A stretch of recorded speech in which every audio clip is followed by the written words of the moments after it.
Dans cette vidéo, on va voir comment montrer qu'une fonction est une primitive d'une fonction donnée. Prenons cet exemple. On considère une fonction petit f qui est définie sur l'intervalle 0 ouvert plus l'infini par f de x est égal à 1 moins 2 ln de x. Et on considère une fonction grand f qui elle aussi est définie sur l'intervalle 0 plus l'infini par grand f de x est égal à 3x plus 1 moins 2x ln de x. La question qui nous est posée, c'est montrer que grand f est une primitive de petit f sur l'intervalle 0 plus l'infini. Qu'est-ce qu'une primitive d'une fonction? Tout bêtement, grand f sera une primitive de petit f sur un intervalle i si pour tout x appartenant à i, grand f' de x est égal à petit f de x. Autrement dit, si petit f est une dérivée de grand f. On calcule donc la dérivée de grand f. Grand f de x peut s'écrire u de x plus v de x fois w de x, avec u de x est égal à 3x plus 1, donc la dérivée de u, c'est u' de x est égal à 3. V de x est égal à moins 2x, sa dérivée c'est v' de x est égal à moins 2. Et w de x est égal à ln de x, et sa dérivée c'est 1 sur x. Grand f est une somme de deux fonctions dérivables sur l'intervalle 0 plus l'infini. La première fonction, c'est la fonction u de x, qui est clairement une fonction affine, et la deuxième fonction, c'est un produit de la fonction v avec la fonction w, qui sont deux fonctions qui sont dérivables sur r plus étoile, donc dérivables sur r plus étoile.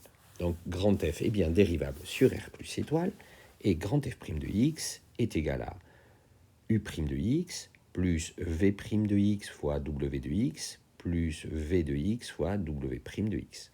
On remplace et on obtient 3 moins 2 fois ln de x moins 2x fois 1 sur x, ce qui donne 3 moins 2 ln de x, ce qui donne 1 moins 2 ln de x.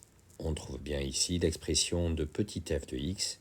Donc grand f' de x est égal à petit f de x. Grand f est bien une primitive de petit f sur 0 plus l'infini. On va maintenant utiliser cette primitive pour déterminer une autre primitive de petit f qui vérifiera des conditions initiales. On nous demande de déterminer la primitive de petit f qui s'annule en e. D'après le premièrement, on connaît déjà une primitive de petit f, c'est grand f. Et on sait que toute primitive de petit f s'écrit alors grand f plus une constante. On note g, la primitive de petit f qui s'annule en e.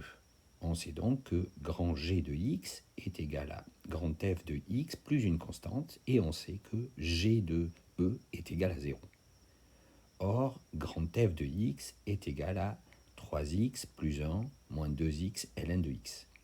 Donc en remplaçant, on obtient grand g de x est égal à 3x plus 1 moins 2x ln de x plus k. Pour trouver k, il suffit alors juste de remplacer x par e dans l'expression de g de x. Ça donne 3e plus 1 moins 2e ln de e plus k est égal à 0. Et comme ln de e est égal à 1, ça donne e plus 1 plus k est égal à 0, d'où k est égal à moins 1 moins e. Et finalement, l'expression de g de x est donc égale à 3x moins 2x ln de x moins e. Le tour est joué. On a trouvé la primitive de petit f qui s'annule en e.